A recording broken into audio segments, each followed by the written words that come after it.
এক বাঘের বাচ্চা ছাগলের পালের মধ্যে ঢুকিয়া, হ্যাঁ যে বাঘের বাচ্চা এটা ভুলে গেছে, এখন ছাগলের পালে ঢুকিয়া হ্যাঁ ছাগলের সাথেই চলে।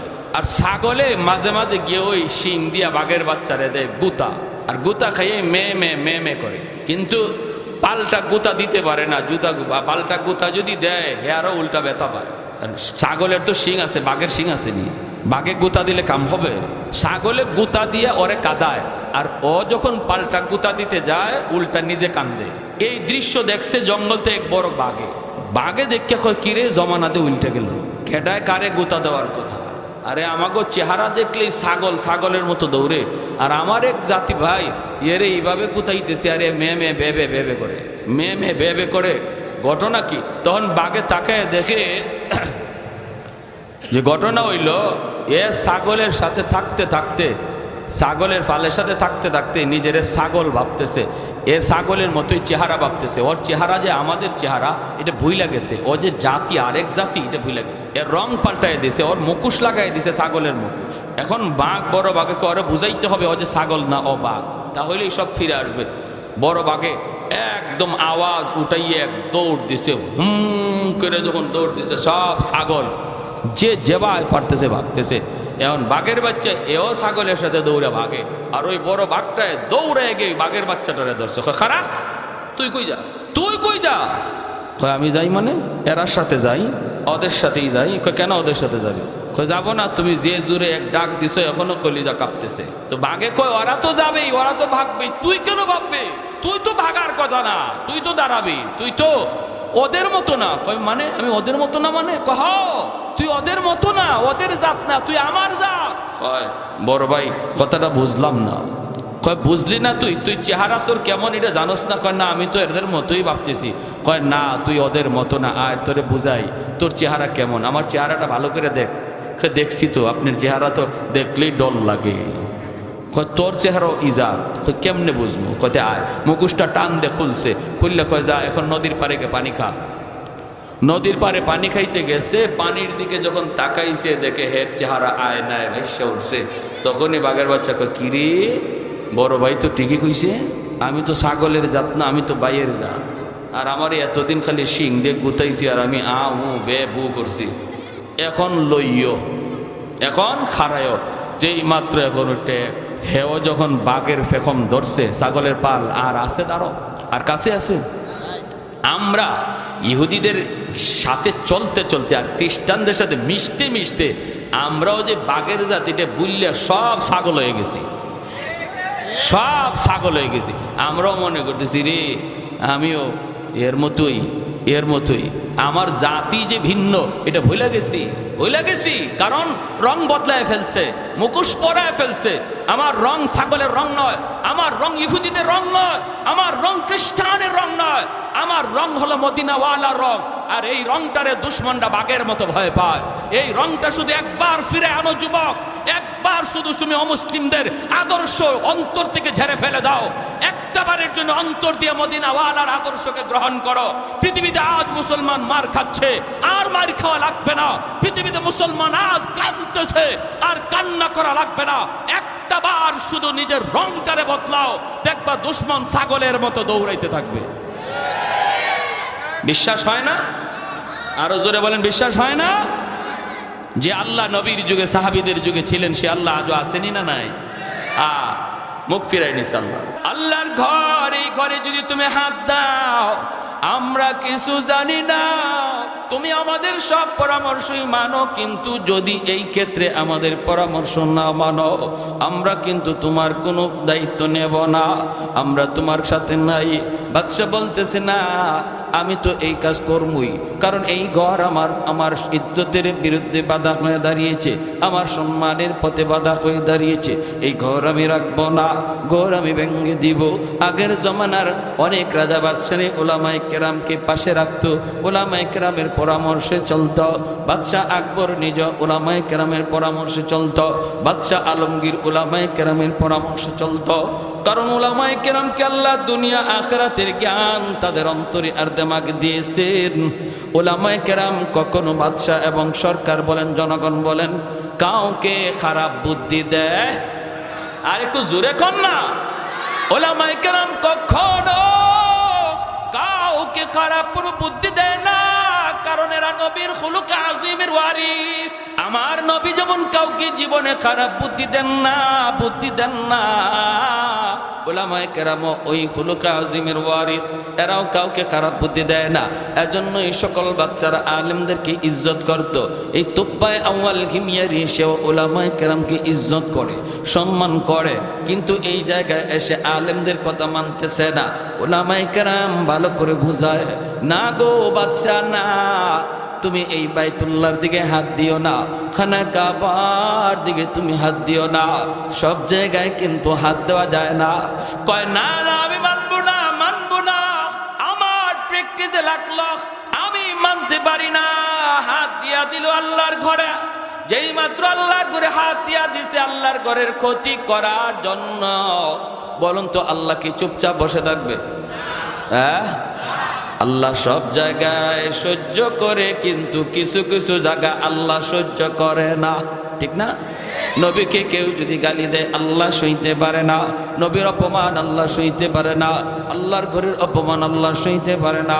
বাইরা যেই মাত্র আল্লাহর ঘরে হাত দিয়ে দিল, আল্লাহ পাকের ধরা শুরু হয়ে গেল। বাদশা মুহূর্তের ভিতরে চিৎপটাং হয়ে পড়ে গেল জমিনে। কে যেন তার লাথি মারলো অদৃশ্য অবস্থায়। নাক দিয়া, মুখ দিয়ে, চোখ দিয়া রক্ত বের হতে শুরু হলো। নাক দিয়ে, মুখ দিয়ে, চোখ দিয়ে রক্ত বের হতে শুরু হলো। এখন শুধু লাফাইতেছে আর বলতেছে, আমি ভুল করে ফেলেছি গো, আমাকে তাড়াতাড়ি বাঁচাও, তাড়াতাড়ি বাঁচাও। উলামায়ে কেরাম তখন কাছে যেয়ে বলতেছে, বাদশাহ এত করে বুঝাইলাম কিন্তু তুমি বুঝ মানলা না, এত করে বুঝাইলাম বুঝ মানলা না, এখন আমরা কি করব? একটাই পথ আছে, আবার তোমাকে দইরা আল্লাহর ঘর তুমি ধরবা আর দইরা কইবা, আল্লাহ আমি তওবা করলাম, মালিক আমি তওবা করলাম, আর জীবনে আমি গুনাহ করব না, তোমার ঘরের সাথে বেয়াদবি করব না। আল্লাহর ঘর ধরে তুমি তওবা করো। যেই মাত্র তার আল্লাহর ঘর ধরাইলো, সেও তওবা করলো, সাথে সাথে রক্ত পড়া বন্ধ হয়ে গেল, লোকটা সুস্থ হয়ে গেল। বাদশার সাথে সাথে বুঝতে পারলো এই কোনো জানতেন কোনো ঘর নয়, এই ঘরের সাথে বেয়াদবি করা যায় না, এই ঘরের খেদমত করা লাগবে। বাদশা তখন বলতেছে, আমি এই ঘরের ছোট্ট একটা খেদমত করতে চাই, আমি আল্লাহর ঘর বাইতুল্লাহর সর্বপ্রথম গিলাফ আমি লাগাইতে চাই।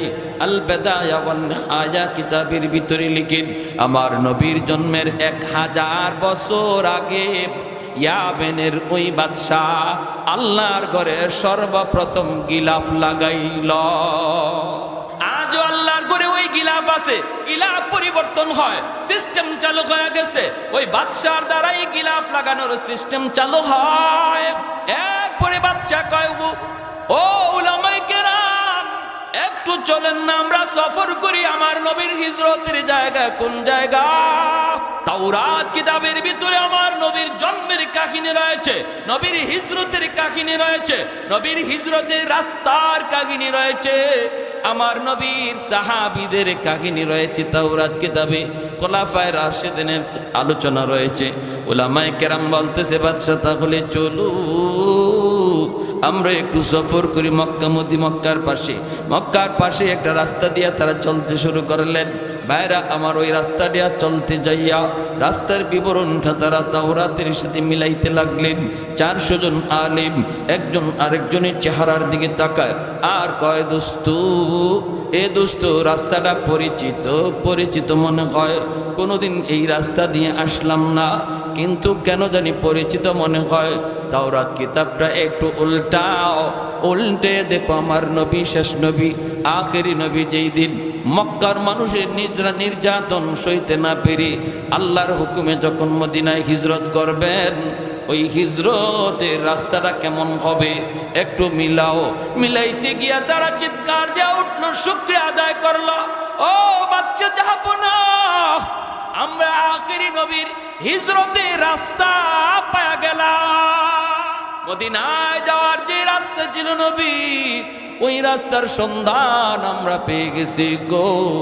এই সেই রাস্তায়, যেই রাস্তা দিয়া আখেরি নবী মদিনায় তিনি হিজরত করবেন, মদিনার দিকে যিনি হিজরত করবেন। চলেন সামনের দিকে, চলেন সামনের দিকে আগায়, সামনের দিকে আগায়। আগাইতে আগাইতে মদিনার শহরে ঢুকে যায়। তখন তো মদিনায় কোনো ঘর নাই, বাড়ি নাই, কিন্তু মদিনার অবকাঠামোটা ছিল উহুদ পাহাড় একদিকে, অন্যদিকে আরেক পাহাড়, চতুর্দিকে মদিনার পাহাড়, একদিক দিয়ে শুধু ঢুকা যায়। বাইরা বন্ধুরা, এইভাবে ওই জায়গার মধ্যে তারা গেলেন। খেজুর বাগান সহ বাগানগুলি দেখা, আবহাওয়া সব কিছু পর্যবেক্ষণ কইরা, মদিনার অবকাঠামো দেখা 400 জন আলেম তারা একমত হয়ে গেলেন, এই জায়গায় হবে সোনার মদিনা, যেখানে মায়ার নবী হিজরত করবেন, আবার চির নিদ্রায় নবী এই মদিনাতেই শুয়ে থাকবেন। জোরে কোন সুবহানাল্লাহ, আর একটু জোরে সুবহানাল্লাহ। कौनैन मुख्तार खुदा तुमको बनाया, कौनैन मुख्तार खुदा तुमको बनाया, उम्मत का निगाहबान खुदा तुमको बनाया, उम्मत का निगाहबान खुदा तुमको बनाया।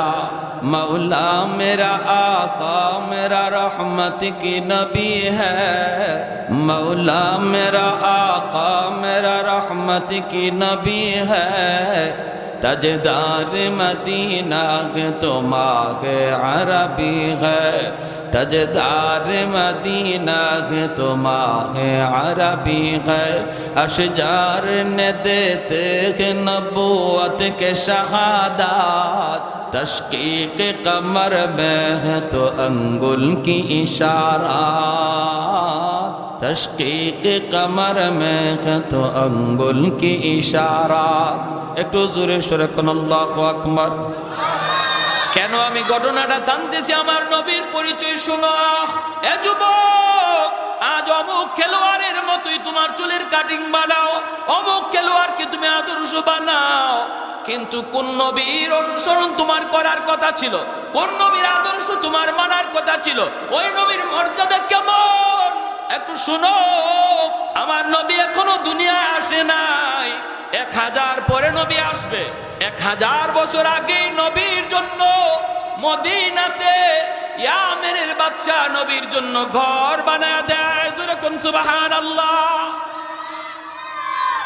400 জন আলেম হইয়া বাদশা যখন মদিনায় ঢুকে পড়ল, এইবার উলামায়ে কেরাম বলতেছে, বাদশা যাব না, আমরা আর ইয়ামেন যাব না গো, আমরা যেহেতু মদিনা শরীফের সন্ধান পেয়ে গেছি, এই দেশ এই শহরই হবে মদিনাতুন নবী, এই শহরের নামই হবে সোনার মদিনা, এই মদিনা শহরেই নবী চিরনিদ্রায় শুয়ে থাকবে। তাওরাত কিতাবের ভিতরে সব লেখা রয়েছে, নবী কোথায় হিজরত করবে, কোথায় শুয়ে থাকবে। নবীর জন্মের বহু আগে আল্লাহ তাওরাত কিতাব আর ইঞ্জিল কিতাবে আল্লাহ লিখে দিয়েছে। জোরে কন্যা সুবহানাল্লাহ। এখনো নবীর জন্মই হয় নাই, যে নবী দুনিয়াতে এখনো আসেনি নাই মায়ের উদর থেকে, সেই নবী জন্মের পর কোথায় কি করবেন, কোন পথ দিয়ে হিজরত করবেন, কোন জায়গা মদিনা হবে, এরপরে নবী কোথায় চিরনিদ্রায় শুয়ে থাকবেন, নবী রওজা কোথায় হবে, সব তাওরাত ইঞ্জিলের পণ্ডিতরা নবী দুনিয়া আসার আগেই ওরা জানতো।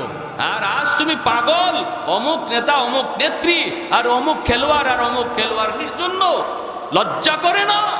লজ্জা হয় না তোমার? কার রং ধরছো? রং ধরার কথা ছিল কার? মদিনাওয়ালা রং ধরো, এখনো সময় আছে। মায়ার নবীর রং ধরো। এই রংটাকে দুশ্মনরা ভয় পায়, এই রঙে দুশ্মন ভয় পায়। যতদিন পর্যন্ত মুসলমানের রং ছিল মদিনাওয়ালা রং, ততদিন পর্যন্ত বিশ্বজুড়ে মুসলমানের বিজয় ছিল।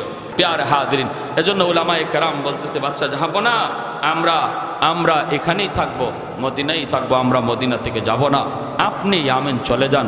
আমরা চাই আমাদের কবরও মদিনায় হোক, আর যেই আমাদের কবরের পাশে আখেরি নবীর কবর হোক। যেরকম সুবহানাল্লাহ। কি দেখেন কি পরিমাণ আশিক তারা ছিল। তারা ছিল খ্রিস্টান, তারা মুসলমান না, তাওরাত কিতাবের অনুসারী, কিন্তু আল্লাহ নবীর উপরে কেমন আশিক ছিল। কয় আমরা আর বাড়িতেই যাব না, যেহেতু মদিনার সংবাদ পেয়ে গেছি, আর এখানে নবী কবরের রওজায় শায়িত থাকবেন, আমরা চাই আমাদের কবরও মদিনায় হোক, আর আমাদের কবরের পাশ দিয়ে নবী হাঁটাচলা করবেন, নবীর পায়ের ধুলাতে আমাদের কবর জান্নাতের বাগান হয়ে যাবে। নবী যেখান থেকে হাসরে মাঠে উঠবেন, আমরা ওখান থেকে হাসরে উঠতে চাই। আর তুমি আসো অমুক আর তমুকের জন্য পাগল না, তুমি এই ছাতা লইয়া ঘুরতেছো আর কচু খাইতেছো। হ্যাঁ, নিজেরে কি ভাবতেছো? যে চাঁদ নদীতে জোয়ার জোগায়, ওই চাঁদ নিজেই তার শক্তি সম্পর্কে নাওয়াকিফ, সে নিজের শক্তি জানে না। চাঁদের নদীতে জোয়ার ভাটা ঘটায়, চাঁদ তার নিজের শক্তি জানে না। মুসলমান আজ এতটা পরাজিত আর লাঞ্ছিত হওয়ার একটাই কারণ, হে নিজেরই নিজে চিনে না সে কোন জাতি, তার আদর্শ কি ছিল, তার পরিচয় কি ছিল, বলে যাওয়ার কারণে আজ আমাদের এমন পরিণতি। এজন্য বলি, যখন উলামায়ে কেরাম এই কথা বলছে, তখন বাদশা বলতেছে তাহলে আমি আপনাদের জন্য 400টা বাড়ি বানায় দিয়ে যাই। 400টা বাড়ি বানাইছে, আরেকটা বাড়ি বানাইছে মনের মাধুরী দিয়া বাদশা। উলামায়ে কেরাম জিজ্ঞেস এই বাড়িটা কার জন্য? তখন বাদশা বলতেছে তোমরা তো এখানে থাকবা, আর আমার নবী যখন মক্কা থেকে মদিনা হিজরত করবে আরো 1000 বছর পরে, নবীর জন্মই এখন হয় নাই, নবীর জন্মই হয় নাই 1000 বছর আগে, নবীর জন্মের 1000 বছর আগে ইয়ামেনের বাদশা বলে আমি তোমাদের জন্য 400 বাড়ি বানাইলাম, আরেকটা বাড়ি নিজের হাতে বানাইলাম, যে বাড়িটা হবে আমার নবীর নিজের বাড়ি। ইনি মদিনায় হিজরত করে আসলে পরে মদিনায় তার কোনো ঘর থাকবে না, বাড়ি থাকবে না, কিন্তু আমি নবীর লাগি ঘর বানাইয়া দিয়া গেলাম। সুবহানাল্লাহ। আর এই ঘরের চাবি আর এই ঘরের চিঠি একজন আমির সাহেবের হাতে আমানত দিয়া বলল এই চিঠিটা আপনি আপনার সন্তানকে দিবেন, তারপরে সে তার সন্তানকে দিবে, সর্বশেষ যেন এই চিঠি আমার নবীর হাতে পৌঁছে। নবী যেদিন মক্কা থেকে মদিনায় হিজরত করলেন, ওই দিন এই ঘরের চিঠি আর চাবি যার হাতে ছিল তিনি ছিলেন আবু আইয়ুব আনসারী রাদিয়াল্লাহু তাআলা আনহু। ওই আবু আইয়ুব আনসারীর হাতে এই ঘরের চিঠি আর চাবি ছিল। নবী মদিনায় ঢুকতেছেন, আর ওই অবস্থায় মদিনার মানুষ আল্লাহ নবীকে যার যার বাড়িতে নেওয়ার জন্য পাগল। নবী বলেন আমি জানি না কোথায় যাব, জানেন আমার আল্লাহ, জানে আমার উট। এই অবস্থায় উট আসতে আসতে ওই বাড়ির সামনে এসে উট বসে গেল।